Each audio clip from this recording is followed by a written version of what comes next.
Do you realize that your thought patterns are critical to your success as a business owner? Our mindset impacts so much as business owners and what we're trying to accomplish. Those are visionary statements, and others grasp those statements and they follow us. It's almost like charging hell with a water pistol. Here we go. The reality is that our thoughts will impact our emotions. You see, another thing that we have to understand about the power of words is it has the ability to transform or to bring about creation. I have this dream that's bigger than I've ever had before, and I had this tenacity that I've never had before. I've had people recently say, Justin, I can hear it in your voice. It's unbelievable. I can't wait to see what God's going to do in your life.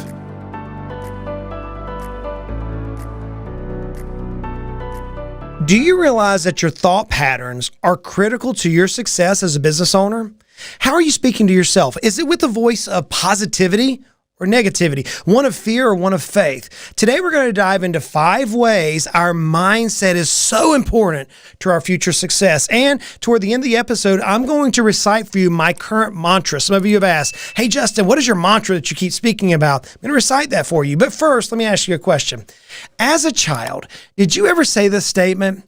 Sticks and stones may break my bones, but words will never hurt me. Now, I did, and I heard it spoken many times. And I understand the premise that parents, myself included, was trying to teach my children that, hey, words like, hey, you're ugly or you're whatever it is, you're slow, it's really not going to affect your life. But as I get older, the reality is that words are often far more damaging and more damning for us as business owners, as humans, than even a stick or a stone.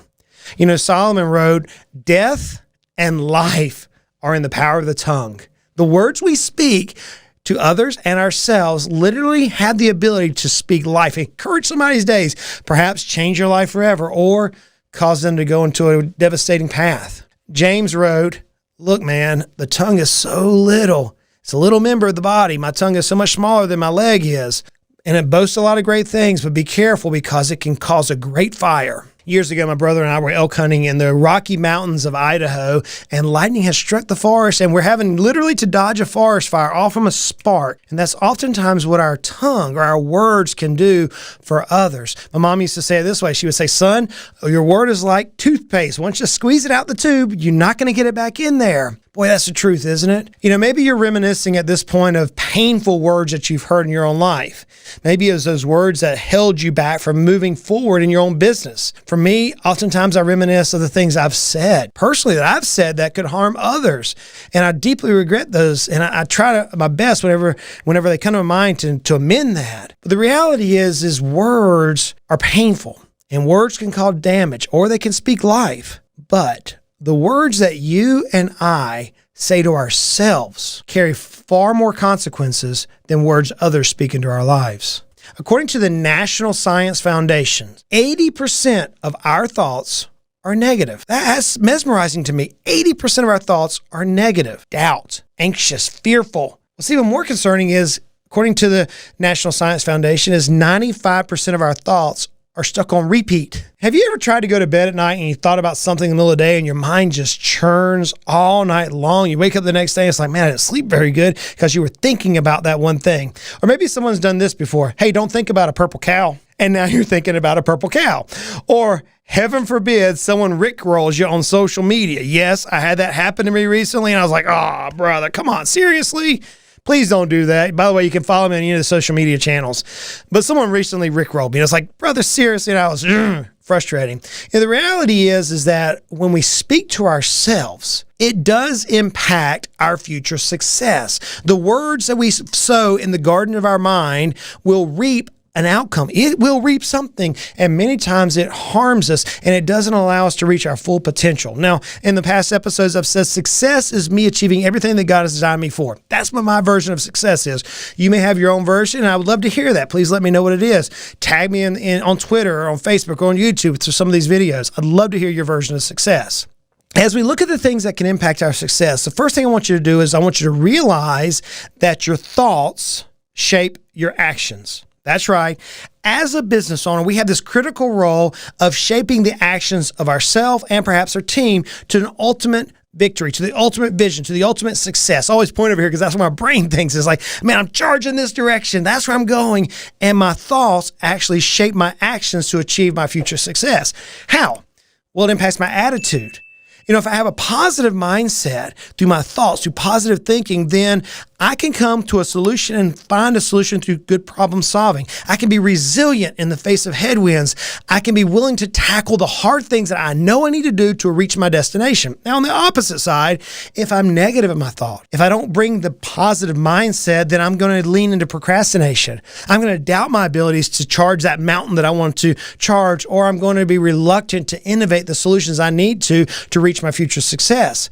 So my attitude is affected by my thoughts. Another way our mindset is affected by our thoughts is through our decision making. See, whenever I come into a hard decision, as I have many times, and we will all as business owners face, if I approach that decision with one of abundance, if I approach that decision with a mindset of abundance, if I approach that decision with a mindset of positivity, then oftentimes I will come to a decision that is a win-win for everybody, not just for myself as the mean, greedy business owners, as some people might describe we are, or it may be a win-win for all parties. Remember, we want our customers, our team, our vendors, ourselves to all win together.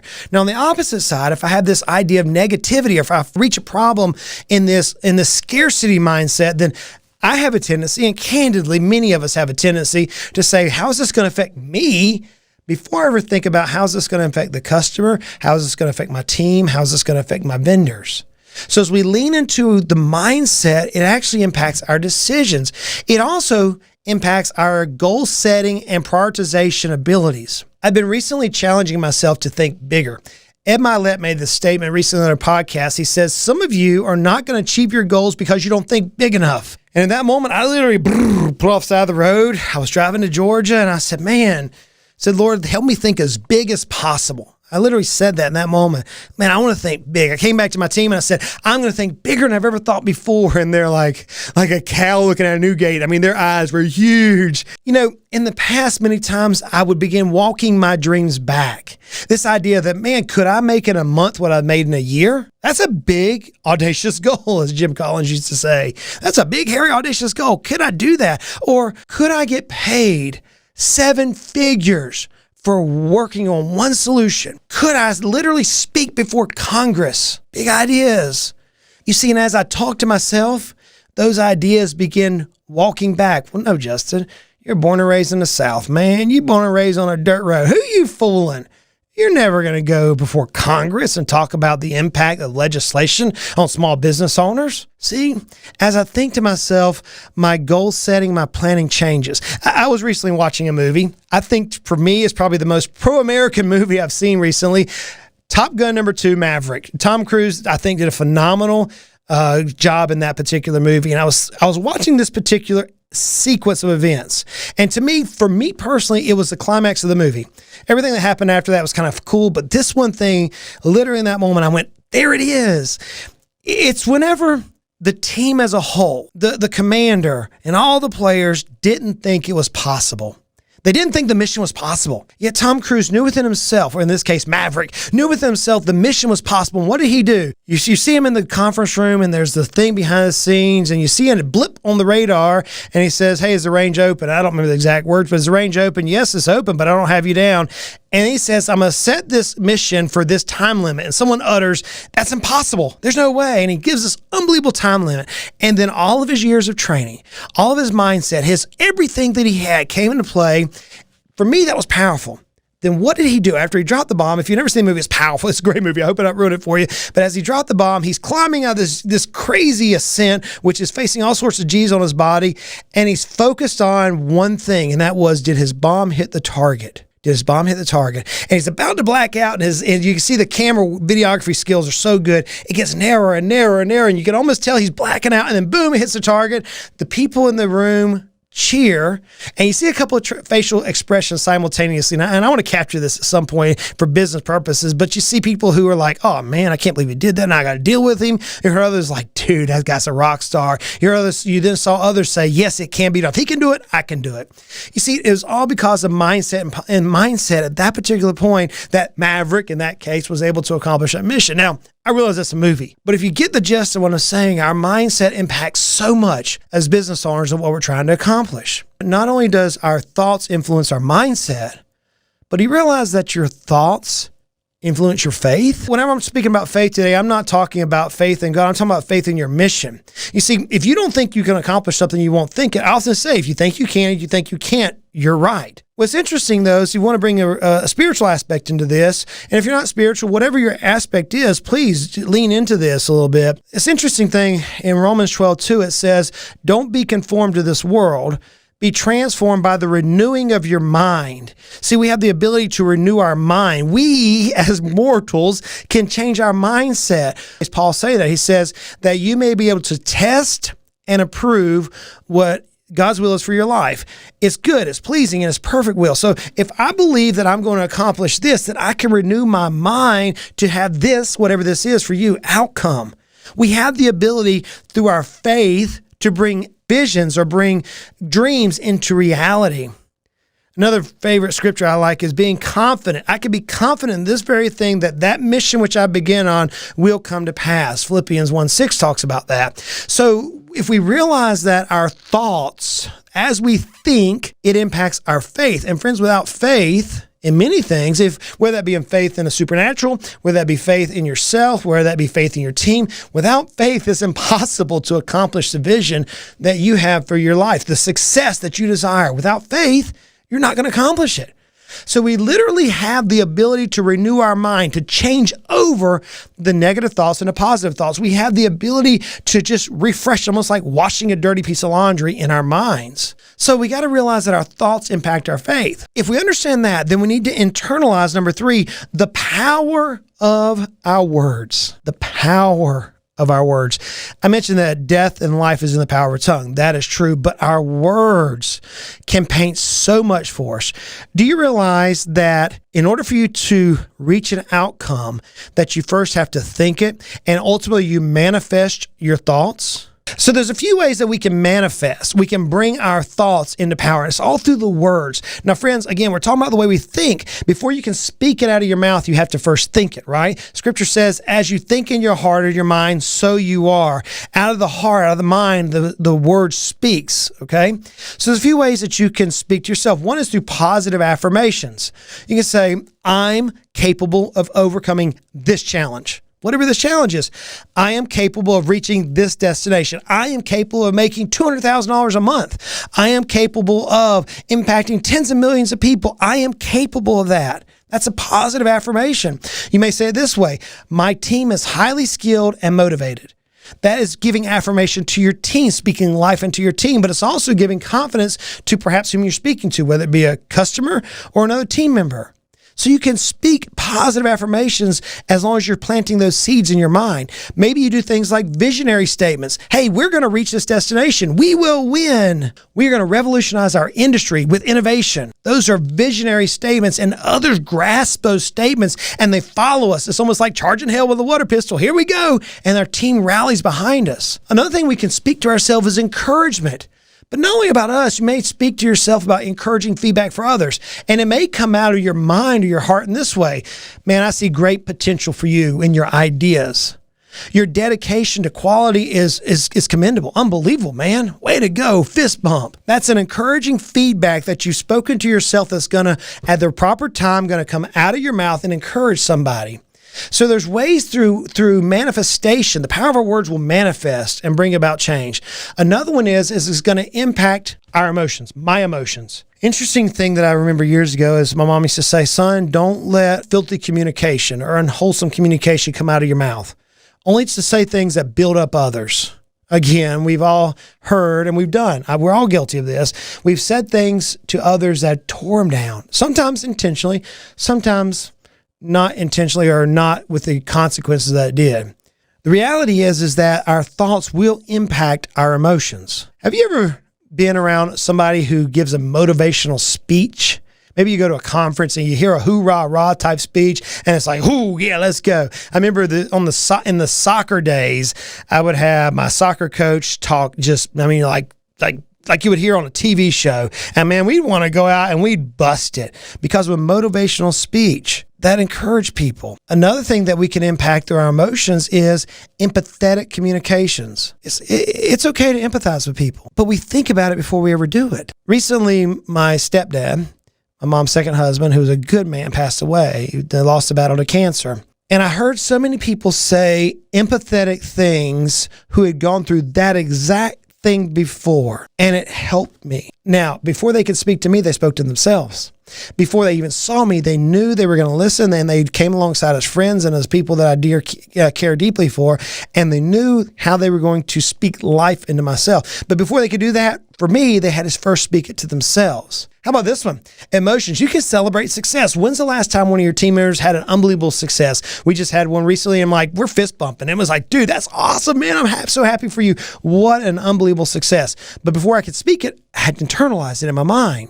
You see, another thing that we have to understand about the power of words is it has the ability to transform or to bring about creation. Solomon said, a soothing tongue is a tree of life, but a perverse tongue crushes the spirit. If we want innovation, we want transformation in our business, it starts with us, friends. The power of our words that we plant in our own minds or that we plant into others can inspire change. It can create a storytelling, a brand storytelling through innovation.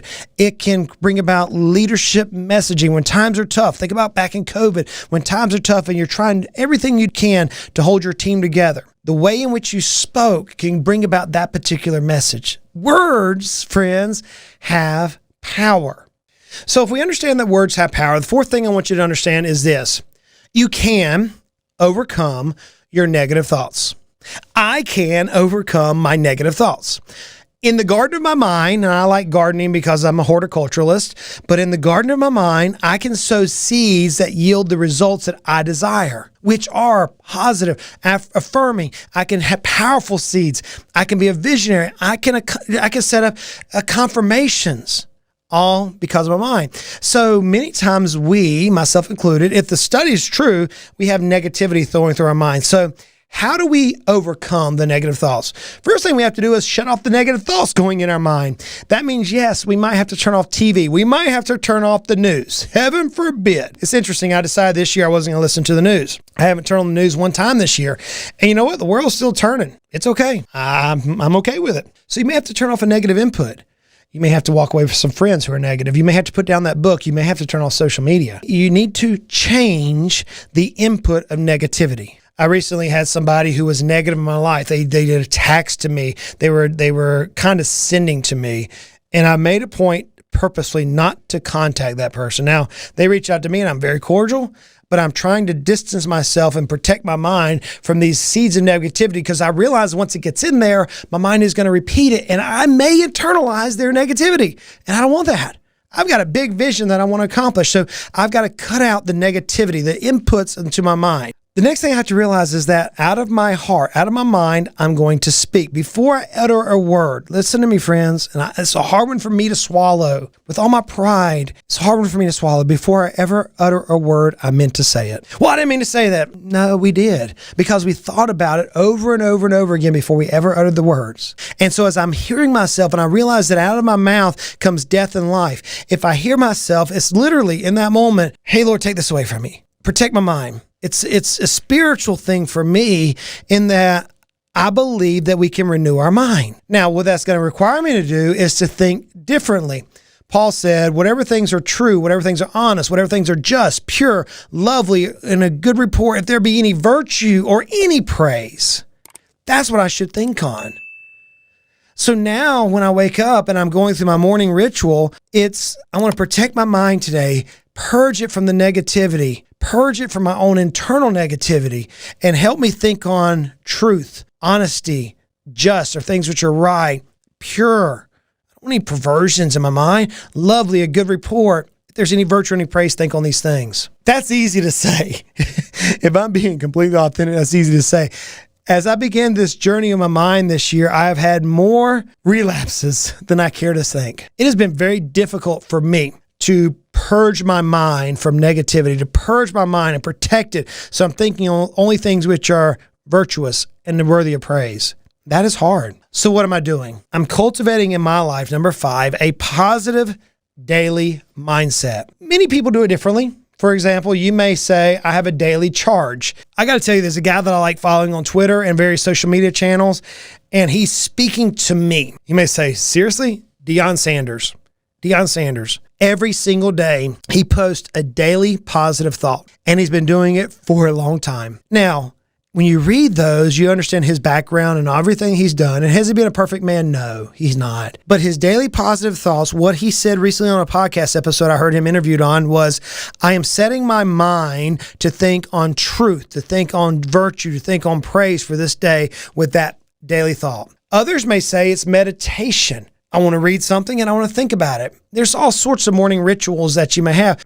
Another thing you can do on a daily basis is you can have a coach alongside you who knows your dreams, who refuses to see mediocrity in your life. Friends, a pivotal point in my career is when I hired my first coach, and I paid this coach more than I paid myself. And I told him my dreams. And this coach leaned into me and coached me. And he refused to allow me to settle for anything less than my vision. And he whooped me. He whooped me mentally. He whooped me, not physically, but he whooped me and kept pushing me to the direction that I told him I wanted to get to. So I hired a coach. You can hire a coach. Who is your coach? And then I have a mantra. You know, a mantra is basically a motivational chant. I remember growing up reading this, The Little Engine That Could. I think I can. I think I can. I think I can. That's a mantra. For me, I put together a series of verses, a series of scriptures that address me at that particular phase of my life. And I've had many mantras over my life. For this particular season, where I'm at is I have this crazy idea. I have this dream that's bigger than I've ever had before. And I have this tenacity that I've never had before. I've had people recently say, Justin, I can hear it in your voice. It's unbelievable. I can't wait to see what God's going to do in your life. So here's my mantra. Now, have I memorized it yet? Nope. So I'm going to read this word for word because I'm working on memorizing every word of this mantra at this particular point. A mantra may be difficult to read. A mantra may bring about pain. It may bring about various things. For me, this is a tough one, so I'll try my best. Above all else, guard my heart, my mind. For everything I do flows from it, flows from my mind. Keep my mind with all diligence, for out of it are the issues of life. For I am God's masterpiece, created in Christ Jesus to do good things He planned for me a long time ago. Now in all things, I am more than a conqueror through Him who loved me, who's able to do exceedingly abundantly above all I ask or think. Though I walk after the flesh, I don't war after the flesh. The weapons of my warfare are not carnal, but are mighty through God to the pulling down of strongholds, casting down imaginations and every high thing that exalts itself against the knowledge of God, bringing into every thought into captivity to the obedience of Christ. I wrestle not against flesh and blood, but against principalities, against powers, against rulers of darkness of this world, against spiritual wickedness in high places. Now, therefore, I must take on the whole armor of God that I am able to withstand in the evil day, and having done all to stand, stand. Remember, I can do all things through Christ who strengthens me. Trust in the Lord with all my heart, and lean not on my own understanding. In all my ways, acknowledge Him, and He will direct my path. Don't worry about saying, what am I going to eat? Or what am I going to drink? Or what am I going to wear? For the pagans go after these things, but my God knows I need them all. But seek first His kingdom and His righteousness, and all these things will be given me. Therefore, I do not worry about tomorrow, for tomorrow will worry about itself. And my God who takes care of me will supply all of my needs for His glory and His riches, which I have been given through Christ Jesus. Remember, it is the blessing of God that makes a person rich, and He has no sorrow with it. And God will generously provide all of my needs. I will always have everything I need and plenty left over to share with others. Blessed am I if I walk not in the counsel of the ungodly, nor stand in the way of sinners, nor sit in the seat of the scornful. But my delight is in the law of the Lord, and I meditate day and night. And I shall be like a tree planted by the rivers of water that bringeth forth my fruit in my season. My leaf shall not wither, and whatsoever I do shall prosper. If I am a man diligent in my work, not your work, but my work, I shall stand before kings. I shall not stand before mean men. My generous soul will be made rich, and I shall be watered if I water. The soul of a lazy man desires, and he has nothing, but the soul of the diligent shall be made rich. Friends, that's literally what I read every day. Now, that's my mantra for this chapter in life. Other times it's been shorter, other times it's been longer. Let me ask you, have you ever thought about writing a series of words that whenever you start your day that you can read them and they set you out on a path to say, hey, I'm going to accomplish everything that I can accomplish today to drive myself, drive my team, drive my company, drive our clients, drive our employees, drive whoever it is to their destination. I'll leave you with this. Zig Ziglar is my hero. He greatly impacted my life. He had this saying that said, stinking thinking. Stinking thinking. I can still hear him laugh and his long Southern accent as he would say that. Let me ask you a simple question. How's your thinking? Are you speaking life into yourself? If not, may I challenge you? Renew your mind. Give me a couple points here. Renew your mind. Friends, everything you and I desire as business owners is within our grasp. Everything. But it's only attainable if the gardens of our mind are filled with productive thoughts. Y'all go out and make it a great day.